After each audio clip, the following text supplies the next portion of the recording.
Et voilà. Bon. Bonjour Hélène. Bonjour. Tu nous as beaucoup accompagnés pendant le confinement et on a de nouveau fait appel à toi aujourd'hui pour qu'on puisse parler des événements de la semaine passée, de l'assassinat de notre collègue et de la manière et des répercussions que ça aura sur notre reprise du 2 novembre.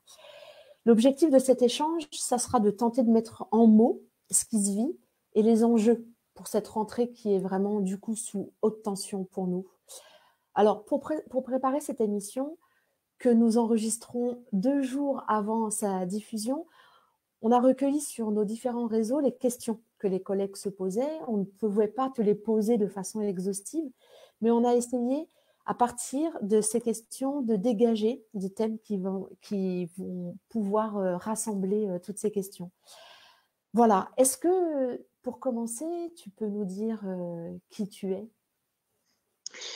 Alors, Hélène Romano, je suis docteur en psychopathologie, docteur en droit, je suis psychothérapeute, très spécialisée sur la question du psychotrauma et je connais bien l'éducation nationale puisque j'y ai travaillé dans une vie antérieure dans ce que sont devenus les dispositifs relais il y a une vingtaine d'années. Et surtout, j'ai protocolisé avec Thierry Bobet la prise en charge des enfants dans des contextes d'événements traumatiques collectif qui a mené à la constitution des cellules ressources académiques qui sont la plupart du temps sous la responsabilité du médecin conseiller technique de l'inspecteur d'académie et déclenchées lorsqu'il y a une mort violente en établissement scolaire. Quand il y a du deuil, elle n'est pas nécessairement déclenchée, c'est plus son soutien aux collègues. Et puis, il y a des situations comme on l'a vu, la Covid, la reprise des classes et puis des fois des faits tragiques, bien évidemment comme le décès de votre collègue ou d'autres faits tragiques comme les attentats, les accidents d'avion, etc., qui amènent le ministère à demander aux cellules ressources académiques d'intervenir. Donc, voilà, c'est une institution que je connais bien et la question du trauma fait partie de mon quotidien.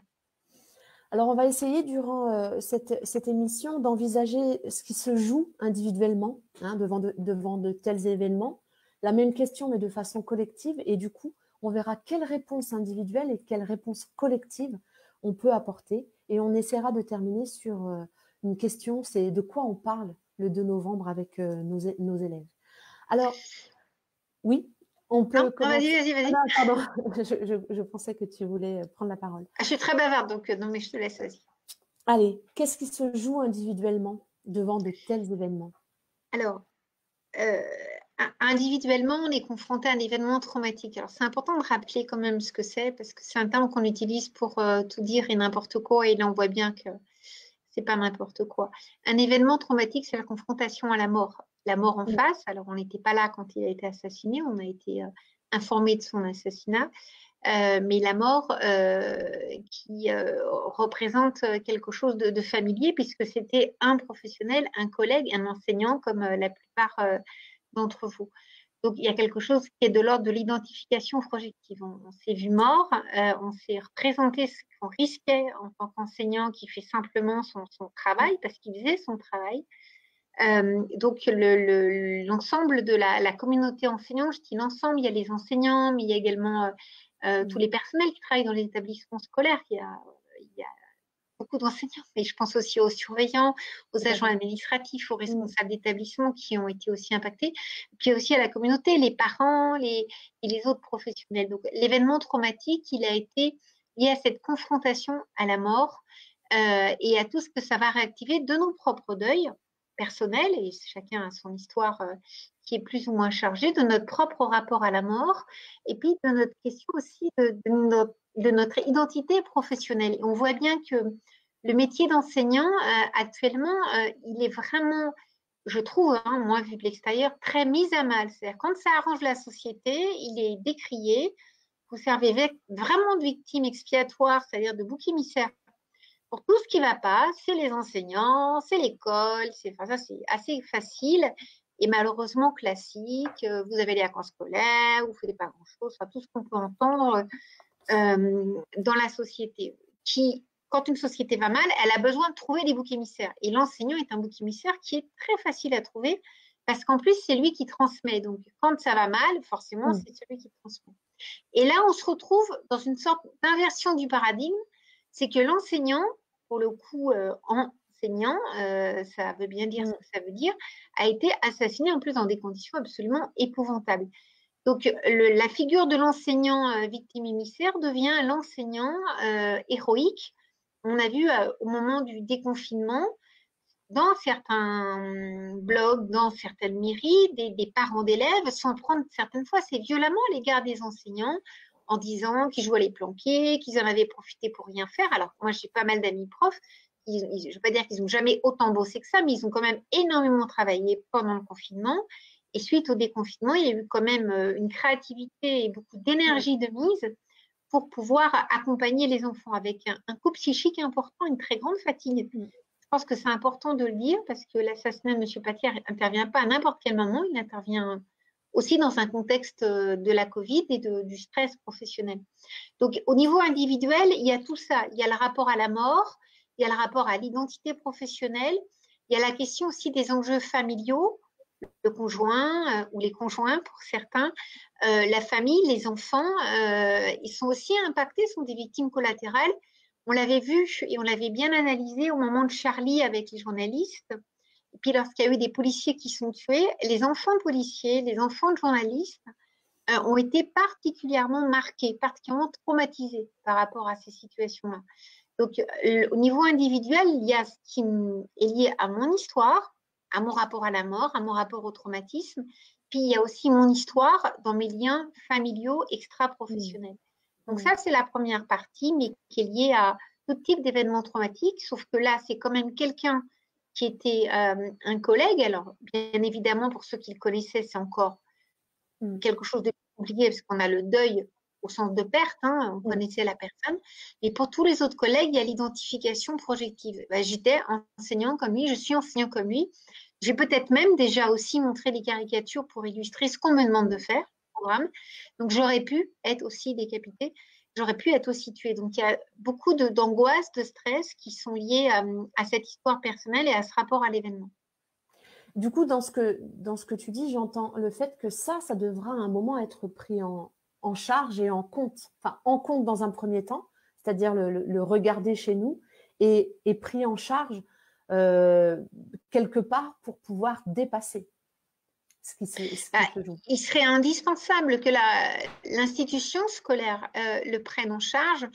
Moi, j'ai fait partie des professionnels qui ont beaucoup bataillé pendant le confinement pour dire que oui, les soignants, alors les psychologues, on n'en a pas fait partie pour la petite histoire, mais même si on était sur le front, les soignants qui ont eu la prime de risque, mais les enseignants aussi, ils ont une prime de risque. Et ça, c'est absolument pas reconnu. Enseigner aujourd'hui, alors ça va dépendre bien évidemment des quartiers. Moi, je travaille dans le Val-de-Marne, qui est quand même un secteur particulièrement exposé, on va dire ça comme ça. C'est pas tout à fait pareil si on travaille dans d'autres régions. Et là aussi, il y a une grande inégalité d'un endroit à l'autre. Et il y aura, on verra au niveau collectif, probablement des ajustements à faire selon le profil des jeunes que l'on prend en charge. On l'a vu avec l'affaire Mohamed Merah, avec l'affaire des attentats parisiens.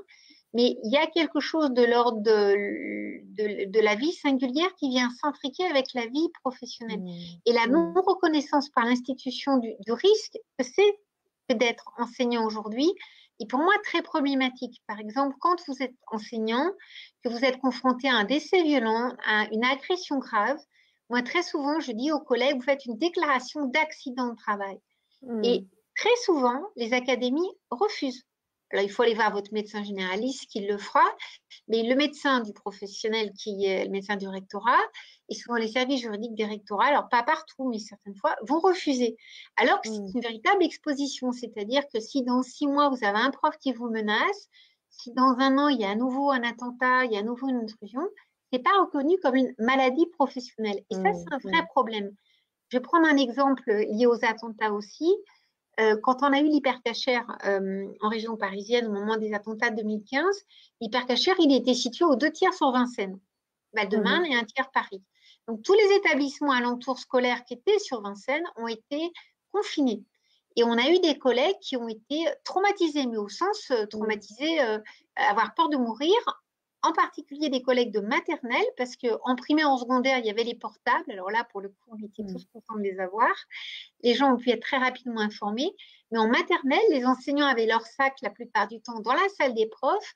Et vous avez eu une école où la directrice, pensant bien faire, est passée en fermant à clé les classes, en disant dehors, c'est la guerre. Et vous avez des enseignants qui sont restés plusieurs heures avec leur classe sans savoir ce qu'il en était et sans avoir l'information. Donc, on voit bien que le terrorisme a déjà, par le passé, conduit le milieu scolaire à être particulièrement impacté. Il y a eu au mois de Mehram, mais il n'y a pas eu que ça. Il y a eu les exercices anti-intrusion, il y a eu les attentats, il y a eu toutes les répercussions dans le 10e, dans le 11e, à Nice, etc.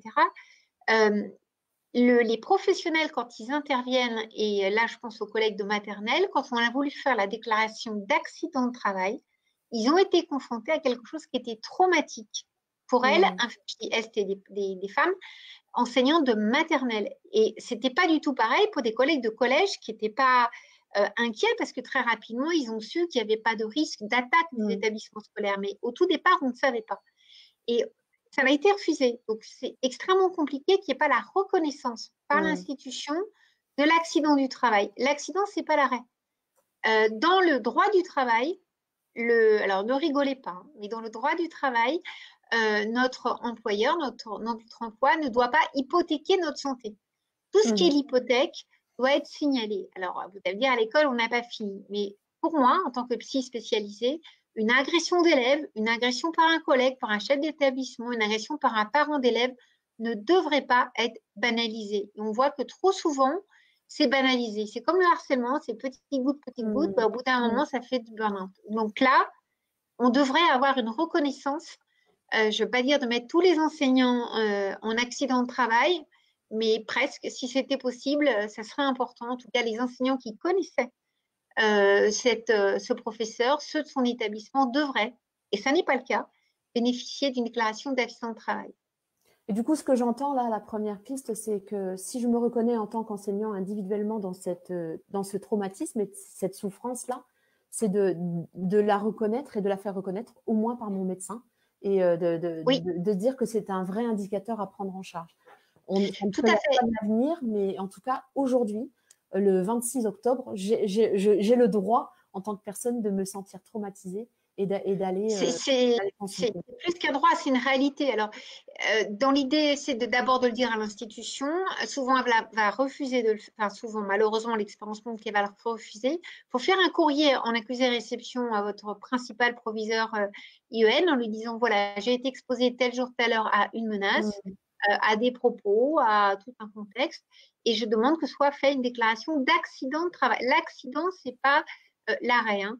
Avec qui au médecin conseiller technique, qui est du recteur, qui est le médecin du personnel, normalement, alors, pour des milliers d'enseignants, mais qui est médecin du personnel, il faut qu'il ait la copie. Et ça, c'est dans votre dossier. Et en parallèle, vous allez voir votre médecin personnel. Et je veux dire quelque chose qui ne plaira pas du tout au médecin conseiller technique, mais tant pis, vous vous arrêtez 24 heures. Parce que si dans 6 mois, vous allez être à nouveau mal parce qu'il y a un événement dramatique et que vous êtes mal par rapport à cet événement-là, ça ne sera pas reconnu parce qu'il n'y aura pas de traces. Et le tribunal administratif dira c'est pas une maladie professionnelle parce qu'il n'y a pas d'élément de départ, il n'y a pas de déclaration initiale. Donc la déclaration, il faut la faire. Si l'institution ne veut pas, vous faites un courrier quand même pour l'acter, pour le dire, et vous allez voir votre médecin du personnel, pour pouvoir acter cet arrêt. C'est très, très important de prendre soin de vous, parce que ce n'est pas l'institution, je suis désolée, qui prendra soin de vous. Merci Hélène. Passons à ce qui se joue du coup collectivement. Alors, collectivement, oui. Non, je t'en prie.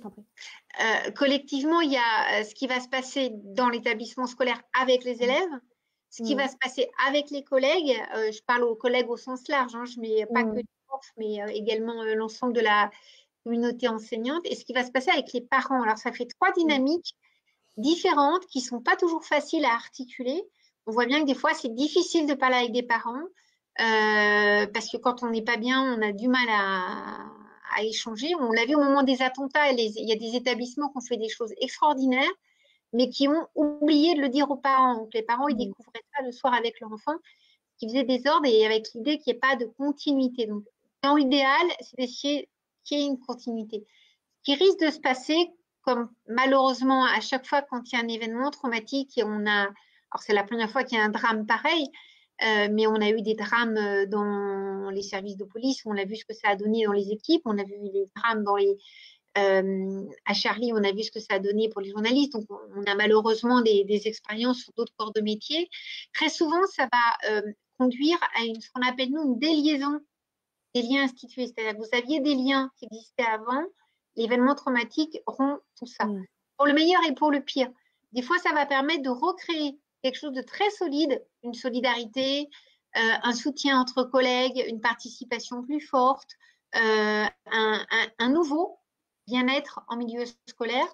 Et puis, certaines fois, ça va susciter des réactivations extrêmement violentes, des vieilles histoires qui ressortent des fois de générations de profs d'avant, quand le collège a mutualisé avec le lycée, quand des choses que vous n'étiez même pas présents, qui datent il y a 20, 30, 40 ans, enfin, il y a longtemps, mais qui ressurgissent à ce moment-là. Autrement dit, un événement traumatique, il est un peu comme une bombe à retardement. Il y a l'effet immédiat, et puis il y a l'effet qui peut induire de choses très antérieures qui ont pu se passer. Et on l'a vu là sur cette situation-là par rapport aux hommages qui ont été très différents, qui n'ont pas toujours été faits avec l'accord de la famille, qui s'est un peu senti dépossédée certaines fois, certains pensant bien faire, d'autres pas forcément bien faire, chacun voulant y aller de son propre hommage. Donc au bout d'un moment, on a du mal à se recentrer, chacun veut s'approprier l'événement. Donc ça peut créer des tensions, ça peut créer des conflits, ça peut créer des choses extrêmement compliquées. Et tout l'enjeu de la rentrée, c'est d'essayer d'éviter au maximum, parce que ça existera, et de les éviter au maximum, c'est des liaisons institutionnelles. Sur qui repose cette responsabilité, à ton avis? Elle est collégiale au départ, on va dire, c'est un peu comme une pyramide. Elle repose sur tout le monde, elle repose sur les élèves, elle repose sur les parents, elle repose sur les enseignants. Mais j'allais dire, en haut de la pyramide, il y a quelqu'un qu'on appelle le ministre et qui a une fonction, alors si on parlerait sur Moïse, c'est-à-dire c'est lui qui est le chef d'orchestre, qui est garant de la cohésion globale. Chacun, voilà, a une cohésion à sa part, mais au final, c'est lui qui va quand même donner le rythme, donner les repères fondamentaux, donner la réassurance fondamentale. Ça va être le ministre de l'Éducation nationale et bien évidemment le président. Et on voit bien que d'une situation à l'autre, en fonction des câbles, ce n'est pas toujours ce qu'il faudrait faire. Du coup, on en reparlera en dernière partie sur ce qui te semble être des balises très importantes pour ce 2 novembre. Dans ce qu'on avait envisagé dans ce qui se joue collectivement, tu avais parlé des répercussions sur ce qui se jouait, sur la place du professeur dans la société. Et est-ce que tu veux bien essayer d'affiner ça? Parce que je trouve que c'est important qu'on se l'entende.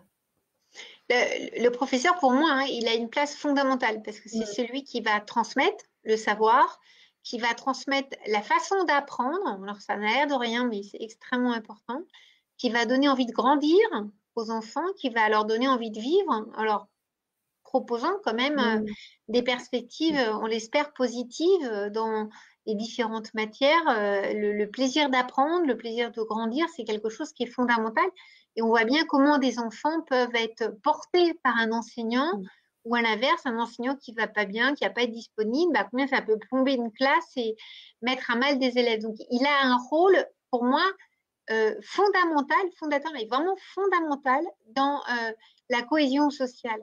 Et ne pas prendre soin de ses enseignants, et on voit les dégâts aujourd'hui, c'est pas prendre soin de la société, pas prendre soin des enfants et des adultes qui sont en train de devenir. Donc cet événement-là, je l'espère, on va croire aux bisounours, va permettre peut-être de reprendre un petit peu autrement la question de l'enseignant au sens de l'identité professionnelle des enseignants, permettre que ce soit un métier plus valorisé, qu'il soit moins précaire. Et ce n'est pas qu'une question d'argent, c'est une question de reconnaissance sociale. C'est-à-dire en finir avec, c'est toujours la faute de l'enseignant. Là, j'ai fait plusieurs interviews dans le cadre du harcèlement scolaire, puisque ça va bientôt être la journée. Et il y a quand même beaucoup de journalistes qui disent « Ah oui, mais les enseignants, ah oui, mais les enseignants ». Et les enseignants, ils ne sont pas responsables de tout. Il y a un moment donné, il faut véritablement arrêter avec ça.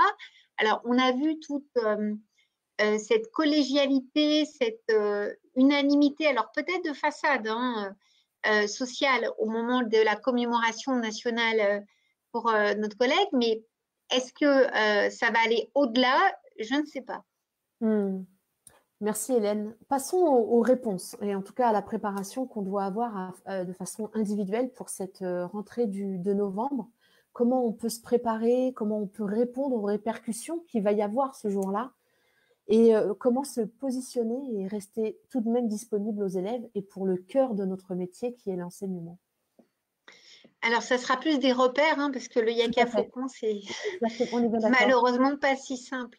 La première chose que j'aurais envie de vous dire, c'est essayer de vous reposer. J'allais dire, mettez de côté les corrections de copie, les trucs. Il faut que vous vous reposiez. Le premier trimestre, avec toutes les règles de la crise sanitaire, ça a été extrêmement épuisant.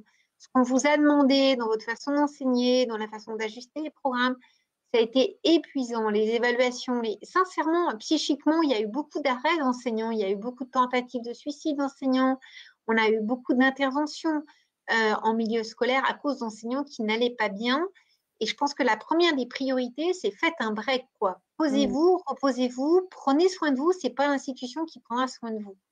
Je sais qu'il y a des copies à corriger, je sais qu'il y a une inspection derrière pour vérifier ça, mais si vous l'entendez pas au moins une fois, vous risquez pas de le faire. Mais ne culpabilisez pas à dormir, à vous reposer, à prendre soin de vous, à prendre soin de vos proches, de votre conjoint, vos enfants. Enfin, prendre soin de vous, c'est prioritaire. Parce que vous ne pourrez pas être disponible pour des élèves si vous n'avez pas pris soin de vous. Donc, individuellement, durant cette période de vacances, je sais bien que pendant les vacances, vous êtes censé travailler, corriger, préparer les cours, etc. Mais octroyez-vous au moins, s'il vous plaît, quelques jours ou des demi-journées ou de off à faire des choses qui vous font plaisir pour gérer le stress. C'est-à-dire que le stress, quand il y a trop de stress, au bout d'un moment, on épuise ses réserves de gestion anti-stresseur, il n'y en a plus.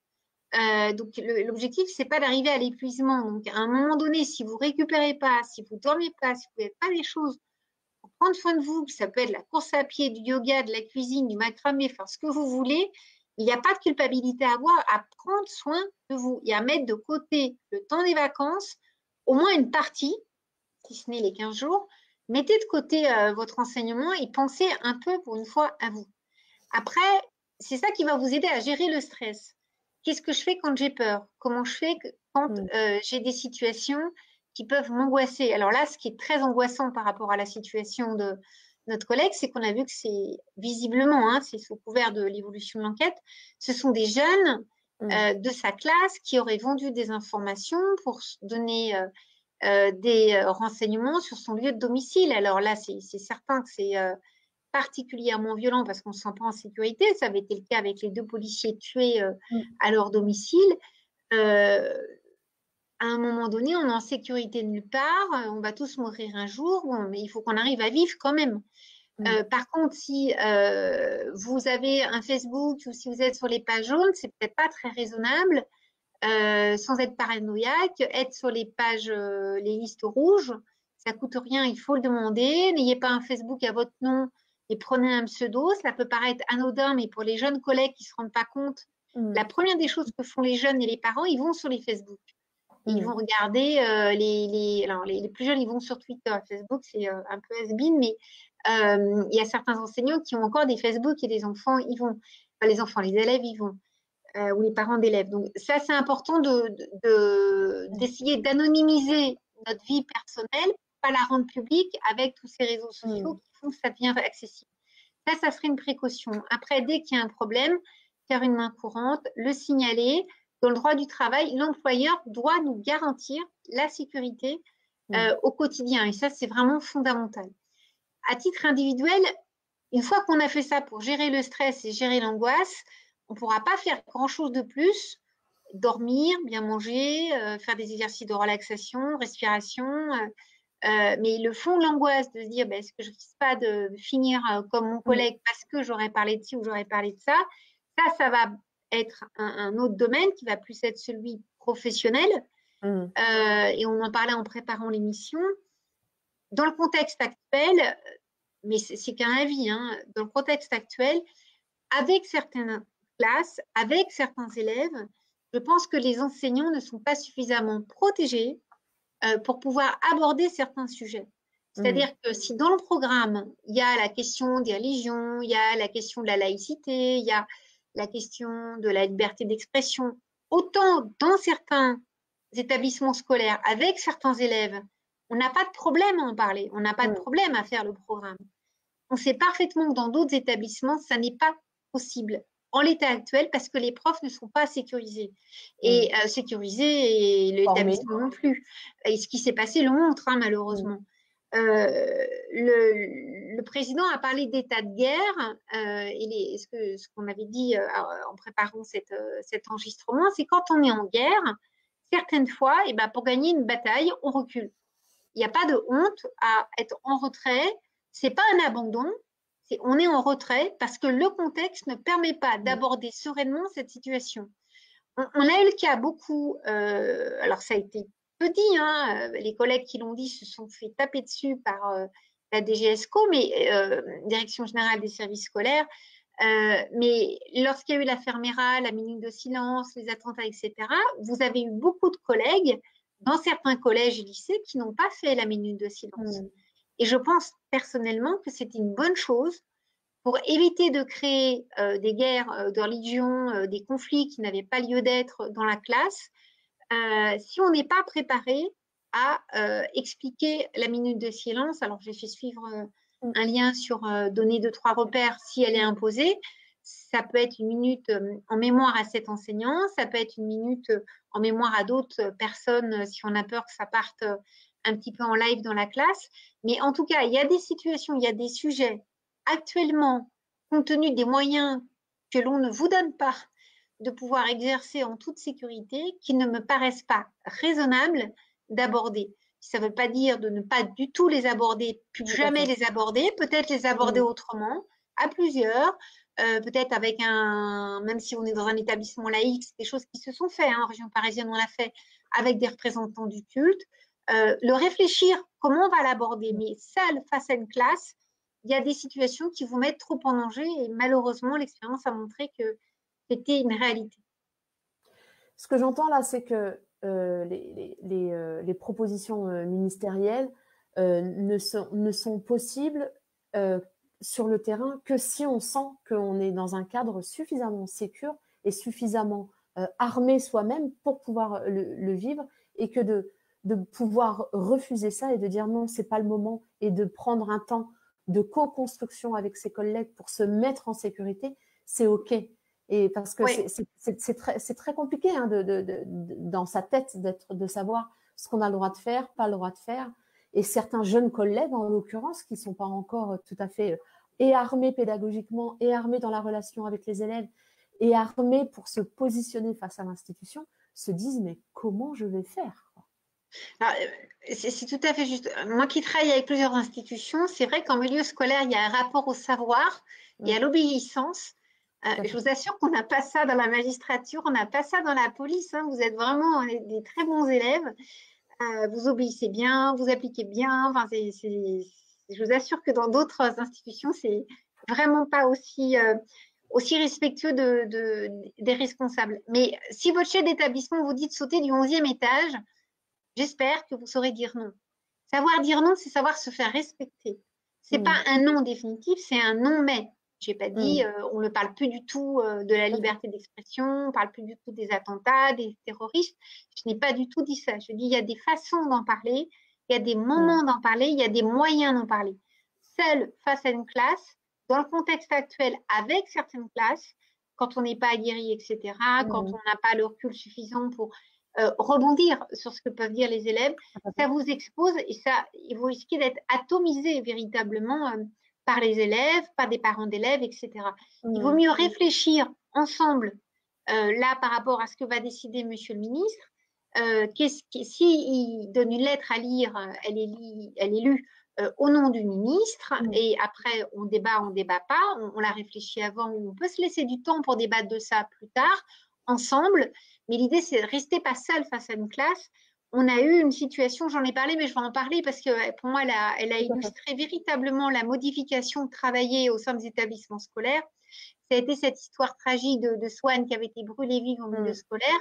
Moi, c'était une des premières fois que la cellule d'urgence médico-psychologique du Val-de-Marne intervenait au tout départ. Et à l'époque, elle avait été brûlée vive au sein de l'Agora, véritablement, hein, de la cour de la cité. Et il y avait la maternelle, le primaire, le collège, le lycée, les cours qui donnaient sur le lieu où elle a été immolée, ce qui était absolument épouvantable. Et bien évidemment, il y avait une demande d'intervention dans tous les établissements, toutes les classes. Et à l'époque, parce qu'on a changé depuis, on exposait les enseignants à aller faire les groupes de parole. On ne fait plus, hein, c'est protégez-vous, vous dites non, vous êtes là pour enseigner, mais ce n'est pas à vous d'animer un groupe de parole. C'est un psy, un temps psy d'abord. C'est un psy, c'est des gens formés et vous pouvez animer un groupe de parole sur la question citoyenne, éthique de votre programme, mais sur les émotions, les ressentis, c'est certainement pas votre travail. Et ça vous expose à des dérives et à des choses compliquées. Et là, on a mis en difficulté des enseignants parce qu'à l'époque, on ne se rendait pas compte, c'était une des premières interventions, avec des élèves qui disaient mais c'est bien fait pour elle si elle est brûlée. Elle avait qu'à pas venir dans la cité, elle avait qu'à obéir, c'est tant pis pour elle. Et là, vous imaginez des enseignants qui entendent ça, c'est horrible et qui vont répondre du tac au tac, c'est horrible ce que tu dis, c'est épouvantable, tu devrais avoir honte. Ou là, un élève, on l'a eu dans certains établissements scolaires, qui disent que c'est normal que le collègue ait été tué, il n'avait qu'à pas montrer les caricatures de Mahomet, et c'est des choses qui sont sanctionnables, et tant pis pour lui, il n'avait qu'à pas le faire. Vous êtes là en tant qu'enseignant, vous n'avez qu'une envie, c'est de dire dehors, c'est insupportable, c'est inentendable. Donc, si vous y êtes préparé, si vous êtes plusieurs, il y a un relais qui peut être fait pour pouvoir permettre aux jeunes de mettre du sens sur ce qu'ils disent. Quand tu dis ça, tu t'identifies à l'agresseur, on explique ce que c'est. Tu te mets du côté de celui qui a tué, c'est plus confortable parce que c'est moins risqué psychiquement que de se mettre du côté de celui qui a été tué, ça fait moins peur. Mais on décrit le processus d'identification à l'agresseur. Mais ça, on ne peut pas l'inventer, puis il faut encaisser hein, les propos qui ont été dits. Ça a été dit dans certaines classes. Hein. Moi, je l'ai entendu de certains collègues juste après l'assassinat du collègue, les choses ont été dites. Donc, d'être à plusieurs pour en parler, ça me paraît être une précaution psychique indispensable. Si le président, si le ministre fait un papier et prépare un discours qui est lu dans chaque classe au nom du président via le ministre de l'Éducation nationale avec un certain nombre de choses qui sont dites et pourquoi on les dit, c'est au nom de la fonction sommique du chef. Et après, l'enseignant, il en fait ce qu'il peut comme il peut, soit il passe à autre chose, il reprend le cours de sa classe, il n'y a pas de honte à ça, en disant voilà, c'était un moment important, mais moi, on a une activité à faire, et ce moment-là, on pourra en reparler éventuellement si vous voulez, un autre moment. On peut différer tout à fait les temps de parole. Si on décide, mais ça, vous allez avoir un petit peu le temps d'y réfléchir cette semaine, et puis peut-être juste avant la rentrée en vous appelant les uns les autres parce que je sais que le téléphone fonctionne bien. Si vous décidez d'en parler avec les classes, d'en parler ensemble, essayez de rester plus sur le descriptif de ce qui vous sera dit par les jeunes. Pas de jugement de valeur, mais de reprendre en disant quand tu dis ça, ça me fait penser à, moi je trouve que c'est inacceptable de penser qu'un enseignant peut être tué, décapité, c'est quelque chose de barbare. Parce qu'il a fait son travail. Je trouve ça inacceptable. Par contre, que tu le dises, ça me fait penser à. Et ça permet d'apaiser les choses, de décrypter, et ça évite de diaboliser les uns les autres, et surtout de monter, dans certains établissements, hein, de monter en tension des communautarismes religieux, culturels, ethniques, qui deviennent ingérables dans des établissements. Ça, c'est au sein des classes, puis aussi pareil au niveau des établissements scolaires, parce que vous avez des établissements où les enseignants sont de toute confession, y compris de confession musulmane, qui n'ont pas du tout envie d'être associés à ce qui s'est passé, puis d'autres qui ne le sont pas et qui peuvent, de façon très défensive, assimiler toute personne musulmane aux actes terroristes. On sait très bien que les islamistes, ce qui conduit aux actes terroristes, c'est heureusement pas tous les musulmans qui vont agir ça. Donc ça peut faciliter, favoriser des règlements de tensions, de conflits entre adultes de la communauté scolaire entre enfants. Donc, c'est important de parler, décrypter, dire les choses. Mais si, apparemment, ça a l'air d'être le cas, le ministre a prévu un document qui sera lu dans les classes, il est lu au nom du responsable de l'ensemble des établissements scolaires via le président de la République. C'est la fonction du chef. C'est important de transmettre le même message à tous les enfants au même moment. Et puis après, chaque enseignant fera en fonction de sa classe, de sa matière, et j'allais dire de ses ressources. Si vous êtes en plein divorce, que vous avez perdu un proche, que vous avez la tête vraiment prise par des choses très, très compliquées, vous n'allez pas être disponible pour les enfants, pour leur parler, pour expliquer, pour décrypter. À ce moment-là, il faut mieux faire un relais et pouvoir en discuter ensemble rapidement dans la salle des profs un petit peu avant. Peut-être que ce jour-là, le 2 novembre, on vous demandera d'être un peu plus tôt dans l'établissement pour caler tout ça, qu'il y ait des temps pour en parler, pour en débattre éventuellement, dans le respect. La question du respect, elle est fondamentale pour les enfants et les adolescents.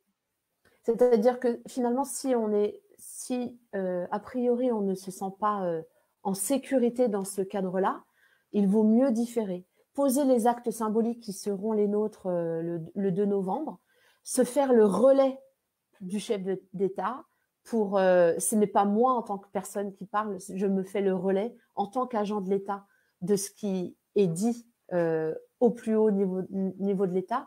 Et moi, je ne m'implique que si je me sens outillée et j'ai le droit de différer. Ça, c'est très, très important de s'autoriser à se mettre des limites. Je prenais l'exemple de… Parce que des fois, les enseignants, comme vous êtes des très, très bons élèves, encore une fois, je vois bien la différence avec d'autres professionnels, les professionnels de santé, juristes et autres, policiers et compagnie. En milieu scolaire, je vous assure que si on vous dit de sauter du 11e, vous n'allez pas sauter. Enfin, j'espère vraiment que vous n'allez pas sauter, vous allez savoir dire non. Si vous vous sentez, parce qu'il y a eu les 15 jours, vous avez réfléchi, vous êtes avec une classe qui réfléchit, vous allez parler avec les enfants, avec les élèves, même je dis enfants parce que même des petits qui ont vu en boucle les images, qui ont entendu parler, qui peuvent être très marqués par ce qu'ils ont entendu, à ce moment-là, c'est important de pouvoir parler, de pouvoir exprimer les choses, de pouvoir dire les choses. Vous pouvez tout à fait le faire, mais si vous ne vous sentez pas de le faire, il faut savoir dire non. Quand on ne sent pas de conduire une voiture, même si on a le permis de conduire, on va laisser le volant à l'autre.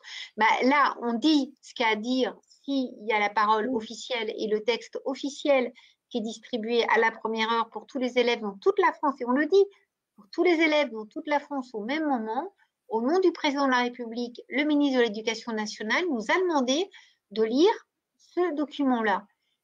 Si vous voulez en rajouter quelque chose, vous rajoutez, mais l'idée, c'est que si vous ne vous le sentez pas, ou si vous ne sentez pas la classe à cause de la dynamique de la classe, c'est pas courage fuyant, c'est savoir se protéger, c'est savoir rester disponible pour l'après.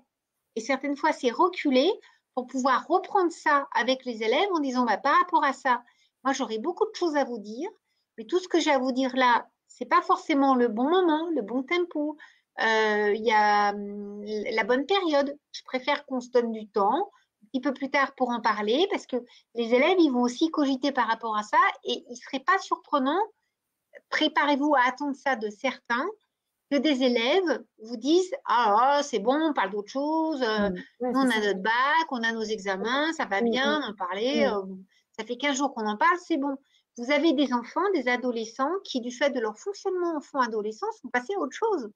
Eux, ils sont dans l'immédiateté. La mort, c'est pas quelque chose qui ça les attire, mais ça leur fait peur aussi parce qu'ils ne la contrôlent pas. Ils ont beau jouer les cacous en vous disant qu'ils n'ont pas peur de la mort, ils sont encore plus pétrifiés par la mort que nous, même s'ils ont l'illusion de la contrôler. Mais il ne serait pas surprenant, moi je l'ai vu sur certaines situations où on parle après les vacances, que des jeunes vous disent, écoutez, ouais, c'est bon, on en a entendu parler, on a eu la cérémonie à la télé toute la soirée avec la famille, les profs, c'est bon, on parle d'autre chose. Nous, on a envie de faire notre devoir, on a envie de faire notre machin, notre truc. Donc, il peut y avoir un décalage entre votre volonté à vous, votre souhait à vous, ce qui vous paraît important pour vous et ce qu'il est pour ces jeunes. C'est pour ça que ça peut être important. S'il y a la directive ministérielle, il faudra l'appliquer, vous l'appliquez, mais toujours au nom d'eux. Après, vous pouvez donner votre avis si vous voulez ou si vous ne voulez pas, mais au moins vous appliquez la directive, vous avez fait votre boulot, vous n'avez pas un blâme, rien, vous avez respecté la chose. Mais par contre, si dans votre classe, ça peut être pas mal de temporaliser, et puis on en parlait de ritualiser aussi, pour ceux qui le veulent, sans le rendre obligatoire, d'avoir un espace pour en parler, peut-être animé par 2, 3 profs, pendant midi, à la sortie de midi, à différents moments. Peut-être aussi avec les parents, c'est important de les associer, les parents, par rapport à ça. Vous avez des parents qui ont été outrés, vous avez des parents qui ont trouvé que c'était très bien. Moi, j'ai entendu des parents dans certains établissements qui ne voyaient pas, bon, bah voilà, il n'avait qu'à pas en parler et on n'en parle plus. Alors, il ne s'agit pas de dire on n'en parle plus, mais on en parle, mais pas tout seul. Et en tout cas, on en parle en cohésion. On en parle à plusieurs, parce que tuer une personne, c'est déjà compliqué. Tuer 15 personnes, ça devient impossible. Donc, de pouvoir expliciter les choses, d'avoir des réunions débats organisées, et encore une fois, pourquoi pas avec des représentants des différents cultes, même en établissement laïque, c'est des choses qu'on a faites en région parisienne après les attentats. Ensemble, dans la classe, avec les collègues, et puis de ritualiser, on l'a vu juste après ce drame dans certains établissements scolaires, dans celui de cet enseignant, mais aussi dans d'autres, ça a circulé, pourquoi pas mettre ça en place, des cahiers de doléances, alors on peut trouver un autre nom, dans les maternelles, il y a eu des petites boîtes à trésors, chacun participe, écrit quelque chose, alors soit pour la famille, soit pour la classe de l'enseignant, soit pour les collègues de l'établissement, ça peut être aussi quelque chose qui est fait dans la salle des profs. En fait, ça permet de ne plus être passif, d'être actif par rapport à un événement traumatique qui nous sidère, qui nous met dans un état d'impuissance. On redevient acteur de quelque chose. Et ça, c'est très positif et très important de le faire, d'y penser. Et ça peut prendre des formes extrêmement variables. Je parle du cahier de doléances parce que c'est souvent le plus fréquent. Chacun écrit ce qu'il veut, il colle des papiers, des machins, il y a plein de choses qui peuvent se faire. Il y en a qui ont fait des cadeaux, il y en a des pluches, des machins, des bougies, des dessins. Ça peut être beaucoup de choses tant que c'est pas obligé, que ce soit du côté des collègues, pardon, du côté des élèves. Chacun va évoluer à un rythme différent. Certains vont avoir besoin là tout de suite maintenant, et peut-être qu'ils l'ont déjà fait, de participer via les mairies aux hommages. D'autres pas du tout. Il faudra à ce moment-là être suffisamment disponible pour ne pas juger et supporter que les choses ne soient pas dites ou pas faites comme on aurait voulu qu'elles le soient. Merci Hélène. J'entends dans les enjeux pour ce 2 novembre, la ritualisation, la parole du chef. Est-ce qu'il y aurait selon toi d'autres principes fondateurs et balises incontournables pour ce jour-là? Alors, ce qui serait important, mais encore une fois, ça va dépendre des établissements scolaires, de la culture des établissements scolaires. Il y a autant d'enseignants que de postes et il y a autant d'établissements scolaires que de lieux. Ça serait d'y associer les parents. Parce que ce qui est très compliqué pour les parents, très souvent, le retour qu'ils nous font, c'est qu'ils ont l'impression, alors je dis impression exprès, hein, parce que des fois, c'est pas la réalité, c'est ce qu'ils ressentent, que les choses se font et qu'on leur dit pas. Si avant le 2, alors les ordinateurs permettent ça maintenant, les sites des établissements scolaires le permettent, il y avait la possibilité, ou après le 2, que les parents soient informés, voire pourquoi pas participent éventuellement à un temps d'hommage collectif ou savent ce qu'on a fait avec les enfants, ce qu'on leur a dit. Ça paraît absolument fondamental pour éviter qu'il y ait ces dissensions au sein des établissements et peut-être dans les familles, on va dire, qui sont déjà reconnues comme radicalisées. Il y en a qui le sont et qui sont en milieu scolaire. Pour ces familles-là, si l'enseignant peut dire, bah voilà, le chef d'établissement, le chef peut marquer sur le site de l'établissement que conformément à la directive du président de la République, il sera lu dans toutes les classes. Ben voilà, s'ils en ont à s'en prendre, ils s'en prennent au président. C'est pas rigolo, mais lui, il est très protégé. Par contre, il n'a pas les protections que vous avez. C'est très clair. Merci beaucoup, Hélène. Alors, franchement, 3/4 d'heure, Hélène. Toi qui dis que tu... Hein, vraiment. Non, mais ce que je voudrais dire, je te coupe la parole, mais excuse-moi, hein, mais ça me paraît vraiment fondamental, c'est prenez soin de vous. L'institution, c'est pas elle qui va prendre soin de vous, j'en suis désolée, mais j'ai trop d'expérience d'enseignants qui finissent pas bien pour savoir que l'institution, c'est pas elle qui va prendre soin de vous. La Covid est une période extrêmement éprouvante, épuisante, physiquement, psychiquement, très prenante. Et il y a ce drame qui vient se surajouter.